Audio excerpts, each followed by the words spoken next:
दर्दनाक सड़क हादसा में एक कार पर सवार 3 युवकों की हुई मौत।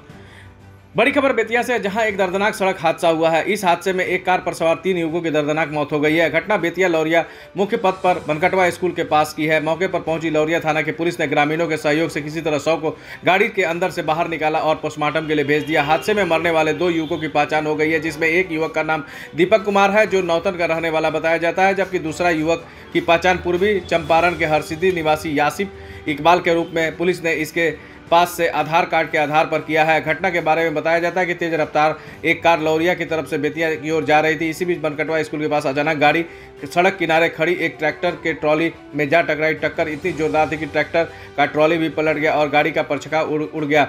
जोरदार आवाज़ के साथ जब कार टकराई तब स्थानीय लोग दौड़े, जिसके बाद लोगों ने लौरिया थाना को इसकी सूचना दी। मौके पर पहुंची पुलिस ने घंटों मशक्कत के बाद स्थानीय लोगों की मदद से तीनों युवकों को शव गाड़ी से बाहर निकाला। लौरिया पुलिस ने शव को पोस्टमार्टम के लिए बेतिया भेज दिया और मामले की जांच में जुट गई है।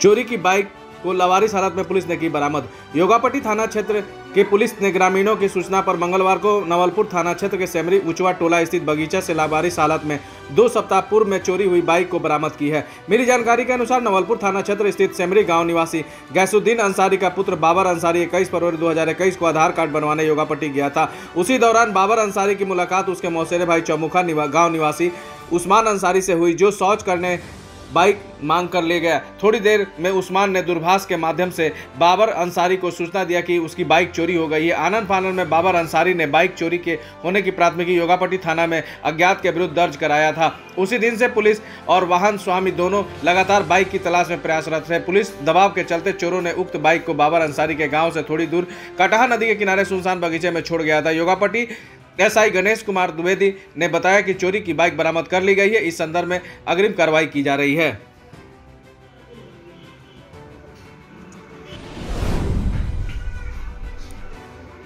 निगरानी विभाग की टीम ने मधुबनी जिले के राजगढ़ प्रखंड के सीडीपीओ कार्यालय में पदस्थापित data entry operator Mahesh Kumar Jha को 3300 रुपये घूस लेते हुए रंगे हाथ गिरफ्तार किया और अपने साथ पटना लेते चली गई। टीम का नेतृत्व निगरानी टीम के डीएसपी सर्वेश कुमार सिंह कर रहे थे।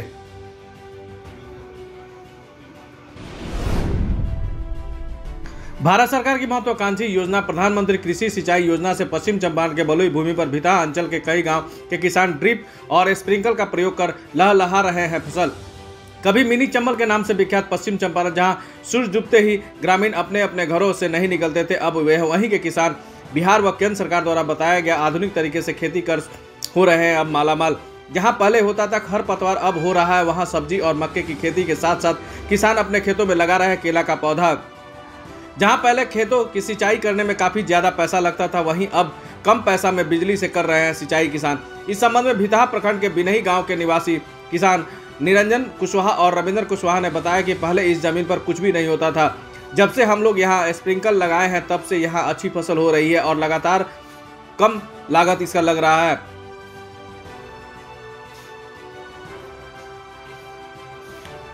वहीं जितना पानी की जरूरत होती है उतना ही पानी हम देते हैं। आज हम लोग काफ़ी संतुष्ट हैं। सभी किसान के चेहरे पर खुशहाली है। किसान रविंद्र कुशवाहा ने बताया कि 2005 के बाद से हमारा क्षेत्र में भी मानव विकास का धारा बह चला है।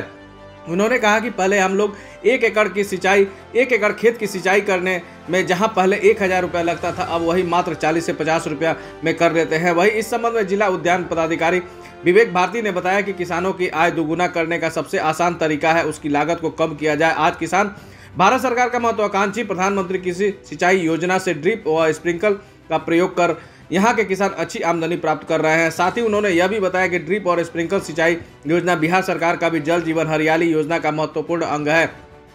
इस विधि से किसान समय समय पर अपना फसल लगाते हैं और इसका उत्पादन करते हैं, जिसका गोष्ठी के माध्यम से किसान मेला के माध्यम से बताते हैं कि अल्टरनेटिव क्रॉप्स, मौसम के अनुसार क्रॉप्स, पर्यावरण के अनुसार क्रॉप्स की खेती करें।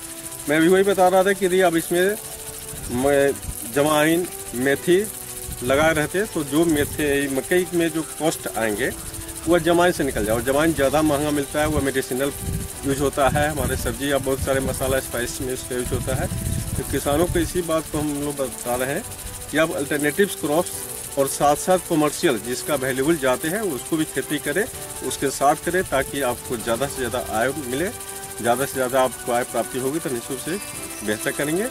और खेती निःशुल्क से हमारा सबसे इम्पोर्टेंट फील्ड है हमारे बिहार राज्य के लिए। और हमारी ज़मीन इतनी उपजाऊ है कि हम इस ज़मीन में किसी भी प्रकार का क्रॉप लगा सकते हैं। अभी यह जानकर बड़ी खुशी हुई।